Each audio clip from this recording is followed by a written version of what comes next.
ജനലഴികൾക്കിടയിലൂടെ മഞ്ഞവയിൽ അടുക്കളപ്പുറത്തെത്തിയിരുന്നു. ചൂടൻ ദോശയും കടലയും തയ്യാറായി പാത്രങ്ങളിൽ നിരന്നു. മോറാൻ ബാക്കിയുള്ള പാത്രങ്ങൾ മുറ്റത്ത് കാക്ക കൊത്തിവലിക്കുന്ന ശബ്ദം. വിറകരിഞ്ഞ് തീരാറായ അടുപ്പിലേക്ക് അയാൾ നീളം വിറക് കഷ്ണങ്ങൾ എടുത്തു വെച്ചു. കരി പിടിച്ച് പഴകിയ കലത്തിൽ അരി തിളച്ച് മറിഞ്ഞുകൊണ്ടിരിക്കുന്നു. നീളൻ തവിയെടുത്ത് അതൊന്ന് ഇളക്കി വിരൽ കൊണ്ട് ഒരരിമണിയെടുത്ത് ഞെക്കി നോക്കി. ഇല്ല, വെന്തിട്ടില്ല. നുറുക്കി വെച്ച പച്ചക്കറികൾ വെള്ളമൊഴിച്ച് അടുപ്പിൽ വെച്ച് ഒന്നുകൂടി തീ കാഞ്ഞതിനു ശേഷം അടച്ചു വെച്ചിരുന്ന ചായ മൂടി നീക്കി ഒരു ഗ്ലാസ്സിലേക്ക് ഒഴിച്ച് അയാൾ അകത്തേക്ക് നടന്നു. മരുന്നിന്റെയും ഡെറ്റോളിന്റെയും മണം നിറഞ്ഞ മുറിയുടെ ചുമരുകളിൽ വർണ്ണങ്ങൾ വാരിത്തേച്ച് മൂടി പിടിപ്പിക്കാൻ ശ്രമിച്ചിരിക്കുന്ന പോലെ മേശപ്പുറത്ത് നിരന്നിരിക്കുന്ന പ്ലാസ്റ്റിക് പാത്രങ്ങളിൽ പല വലിപ്പത്തിലും നിറത്തിലും പാക്ക് ചെയ്ത മരുന്നുകൾ. പണ്ടത്തെ ഏതോ വീക്കിൽ പകുതി താളുകളായി അതിനുമേലെ കിടക്കുന്നു. അവൾ അപ്പോഴും ഉറക്കമായിരുന്നു. രാജി, ചായ കുടിച്ചിട്ടാവനെ ഉറക്കം. അവളെ തട്ടിയുണർത്താൻ നോക്കുമ്പോൾ അവൾ എഴുന്നേൽക്കാൻ കൂട്ടാകാതെ കിടന്നു. എടോ, എനിക്ക് പണിക്ക് പോണോ, എണീറ്റേ, മടി പിടിക്കല്ലേ. അവൾ മേലെ കണ്ണു തുറന്നു. എന്താടോ, എന്താ പറ്റി? വയ്യേ? ക്ഷീണമുണ്ടോ? അവളുടെ കണ്ണുകൾ എന്തോ മറുപടി പറഞ്ഞു. മുഖാകെ വാടിയിരിക്കുന്നല്ലോ, എന്തോ പറ്റി എൻ്റെ കുട്ടിക്ക്? പുതപ്പ് മാറ്റി നോക്കുമ്പോൾ അവൾ ആകമാനം ചോരയിൽ മുങ്ങിയിരുന്നു. ദുഷിച്ച ഗന്ധവും. രാത്രിയിലെപ്പോഴും ആയിട്ടുണ്ടാവണം. പാവം. ജോലി കഴിഞ്ഞു വന്നവൾക്ക് ഭക്ഷണവും മരുന്നെടുത്തു കൊടുത്ത് കിടന്നതേ ഓർമ്മയുള്ളൂ. അവളുടെ കണ്ണിലെ നിസ്സഹായത കണ്ടില്ലെന്നടിച്ച് അയാൾ അവിടെ നെറ്റിയിൽ തടവി. വേഗം കുളിച്ചിട്ട് വന്നിട്ട് ചായ കുടിക്കാം. അയാൾ അവളെ കോരിയെടുത്ത് കസേരയിലിരുത്തി.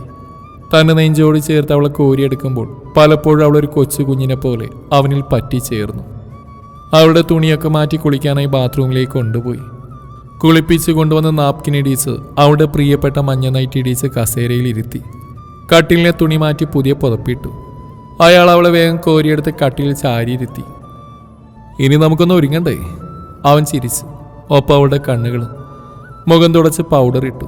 ചുവന്ന വലിയ സിന്ദൂരപ്പൊട്ട് തൊട്ട് കണ്ണെഴുതി അവളെ തൻ്റെ രാജകുമാരിയാക്കി. ഇനിയും എന്തോ പതിവ് ബാക്കിയുള്ള പോലെ അവൾ അയാളെ നോക്കി. അവളുടെ മുഖം തൻ്റെ കൈക്കുള്ളിൽ വാരിയെടുത്ത് നെറ്റിയിൽ ഉമ്മ വെച്ച്. അവളുടെ കണ്ണുകൾ വിടരുന്ന മുഖം ചുവക്കുന്ന അയാൾ അറിഞ്ഞു. വേദനയുണ്ടോ? ഇല്ലെന്ന് അവൾ കണ്ണുകൾ കൊണ്ട് പറഞ്ഞു. അയാൾക്ക് മാത്രം മനസ്സിലാവുന്ന ഭാഷയായിരുന്നു അത്. കഴിഞ്ഞ 4-5 വർഷമായി ആ വീട്ടിൽ അവളുടെ ശബ്ദം ഉയർന്നിട്ടില്ല. അവൾക്കായി അവൻ്റെ കൈകൾ പ്രവർത്തിച്ചു. അവൾക്കായി അവൻ സംസാരിച്ചു. വീണുപോയ തൻ്റെ പാതി അവൻ കൈവിട്ടില്ല. രണ്ടുടലും ഒരു ജീവനുമായിരുന്നവർ. ചുറ്റുമുള്ളവരും നാട്ടുകാരുമൊക്കെ അവനെ സഹതാപത്തോടെ നോക്കി. പാവം പയ്യൻ, ഇത്ര ചെറുപ്പത്തിലേ. പക്ഷെ അവനതൊന്നൊരു കാരണമേ ആയിരുന്നില്ല. അവൻ വേഗം മുഷിഞ്ഞ തുണിയും പുതപ്പും വാരിയെടുത്ത് പുറത്തു കൊണ്ടുപോയി അലക്കാൻ കുതിർത്തു വെച്ച്.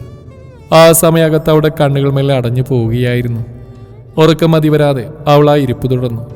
അപ്പോഴേക്കും ചായ തണുത്ത് ആറിപ്പോയിരുന്നു. അടുക്കളയിൽ പോയി അവൾ കൊടുക്കാൻ ദോശയും കടലയും ഒരു ഗ്ലാസ് ചൂട് ചായയുമായി അയാൾ വന്നു. തൻ്റെ ഫോണെടുത്ത് അയാൾ ഉച്ചത്തിൽ പാട്ട് വെച്ച്. ഓരോ പിടി വാരി കൊടുക്കുമ്പോഴും അവൾ നോക്കുന്നൊരു നോട്ടമുണ്ട്. അവൻ്റെ കരുതലിൻ്റെ, സ്നേഹത്തിൻ്റെ ആഴം ഇക്കാലയളവിൽ അവൾ നന്നേ അറിഞ്ഞിട്ടുണ്ടാവണം. ജനാല വഴി പുറത്തേക്ക് നോക്കി അവൾ ഇരുന്നു. പാട്ടിൽ ലയിച്ച്. ഇഷാൻ ദേവിൻ്റെ പാട്ടുകളോടല്ലെങ്കിലും അവൾക്ക് വല്ലാത്തൊരു ഇഷ്ടമുണ്ട്.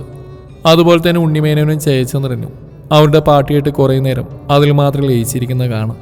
പണ്ട് ഇങ്ങനെയൊന്നും ആയിരുന്നില്ല അവൾ. വിവാഹം കഴിഞ്ഞ ആദ്യ നാളുകളിൽ ഹരിയുടെ പെണ്ണെന്ന് പറയുമ്പോൾ എല്ലാവർക്കും 100 നാവാ. ചിരിയും കളിയും പാട്ടും നൃത്തവും വായനയും ഒക്കെ ഉള്ളവൾ. നിർത്താതെ ചിരിക്കും, എല്ലാവരെയും ചിരിപ്പിക്കും. പക്ഷെ അതെല്ലാം അധിക നാൾ നീണ്ടേൽക്കാത്ത സന്തോഷങ്ങൾ മാത്രമായിരുന്നു. മധുവിത് കഴിഞ്ഞിട്ടില്ല. അന്നൊരു രാത്രി ഇപ്പോഴും ഹരിക്ക് ഏറെ ഭീതിയുള്ളതാണ്. പുറത്തുപോയി തിരികെ വരുമ്പോൾ വഴിക്ക് വെച്ചൊരു ആക്സിഡന്റ്. ജീവൻ അറ്റില്ല എന്നേ ഉള്ളൂ. പാതി ചത്ത നിലയിലാണ് രാജി. എന്നാൽ ഒരു പോറൽ പോലും ഏൽക്കാതെ ഹരി രക്ഷപ്പെട്ടു. പക്ഷേ രാജി നീണ്ട 3 മാസം എടുത്തു ആശുപത്രിയിൽ നിന്നും വീട്ടിലേക്ക് വരാൻ. നട്ടിലിനും തലക്കുമേറ്റ ക്ഷതം. സംസാരശേഷിയും ചലനശേഷിയും നഷ്ടപ്പെട്ടു എന്ന് പറയുമ്പോൾ ജീവൻ തിരിച്ചു കിട്ടിയെന്ന സന്തോഷമായിരുന്നു ഹരിക്ക്. അവൾക്ക് ഞാനുണ്ട്. ഞാൻ മരിക്കും വരെ അവൾക്കായി ആരും ബുദ്ധിമുട്ടണ്ട. അവളെ ഞാൻ പൊന്നുപോലെ നോക്കും. അവൾ എൻ്റെ പെണ്ണാ. ഹരി ഇത് പറഞ്ഞ് മറ്റാരോടുമല്ല, രാജിയുടെ സ്വന്തം അച്ഛനോടാണ്. ആശുപത്രിയിൽ നിന്ന് രാജി അവളെ വീട്ടിലേക്ക് കൊണ്ടുപോകാൻ അച്ഛൻ വാശി പിടിച്ചപ്പോൾ ഹരി കൊടുത്ത മറുപടിയാണ്. അത്ര എളുപ്പത്തിൽ വിട്ടുകളയാൻ പറ്റുന്ന ഒന്നായിരുന്നില്ല ഹരിക്ക് രാജി. കഴിഞ്ഞതിനെപ്പറ്റി ഹരി ചിന്തിക്കാറില്ല. പക്ഷേ രാജിയുടെ പ്രിയപ്പെട്ട പാട്ടുകൾ ഉയർന്നുകൊണ്ടിരുന്നു. ഹരി അടുക്കളയിൽ പണി തീർക്കാനുള്ള ഓട്ടത്തിലും. ഉച്ചക്കത്തെ ആഹാരം തയ്യാറാക്കി വെച്ചു. തുണി കഴുകി രാജിക്കടയിൽ വരുമ്പോൾ രാജി മയക്കത്തിലേക്ക് വീണിരുന്നു. കുളിച്ച് റെഡിയായി ജോലിക്ക് പോകാൻ ഇറങ്ങുമ്പോഴും രാജിയെ തട്ടിയുണർത്തി. ഞാൻ പോയിട്ട് വരാം, തനിക്ക് വേദനയുണ്ടോ? ഇല്ലെന്നവൾ തലയാട്ടി. രാജിയോട് യാത്ര പറഞ്ഞിറങ്ങുമ്പോൾ വല്ലാത്തൊരു ശൂന്യത. ബൈക്ക് സ്റ്റാർട്ടാക്കി നേരെ ഓഫീസിലേക്ക് പോകുമ്പോൾ ആ ശൂന്യത തന്നെ പിന്തുടരുന്നതായി അവന് തോന്നി. ഓഫീസിൽ ചെന്നിരുന്ന് പതിയെ വീണ്ടും എന്തൊക്കെയോ ചിന്തിച്ചു കൂട്ടുന്നു. ഇതുവരെ ഇല്ലാത്ത ഒരു തരം മരവിപ്പ്, ഉൾഭയം. കസേരയിൽ കണ്ണടച്ചിരുന്ന് നോക്കി. എന്തോ സംഭവിക്കാൻ പോകുന്നു എന്നൊരു തോന്നൽ. രാജിക്ക് എന്തെങ്കിലും വയ്യായിക വന്ന് കാണുമോ? അതാണ് തനിക്കിങ്ങനെ. 100 കൂട്ടം പേടി. അവൾക്ക് എന്തെങ്കിലും. വീണ്ടും വീണ്ടും മനസ്സങ്ങനെ പറയുന്നു. വേഗം അവളെ കാണാനൊരു തോന്നൽ. ഓഫീസിൽ ലീവ് പറഞ്ഞ് വേഗം ഓടി വീട്ടിലെത്തി. അകത്തേക്ക് കയറാൻ എന്തോ ഒരു പേടി, കാലുകൾ വിറക്കുന്ന പോലെ. അവൾക്ക് എന്തെങ്കിലും ആപത്തുണ്ടായാൽ തനിക്കിനി ആരാണ്? മനസ്സ് കൈവിട്ട് പോകുന്ന പോലെ. അകത്ത് അപ്പോഴും പാട്ട് കേൾക്കുന്നുണ്ടായിരുന്നു. അകത്ത് കയറി. രാജി നല്ല ഉറക്കം. പതിയെ അവളുടെ നെറ്റിയിൽ തലോടി. ഇല്ല, ഒന്നുമില്ല. അവൾ മേലിനെ കണ്ണു തുറന്നു.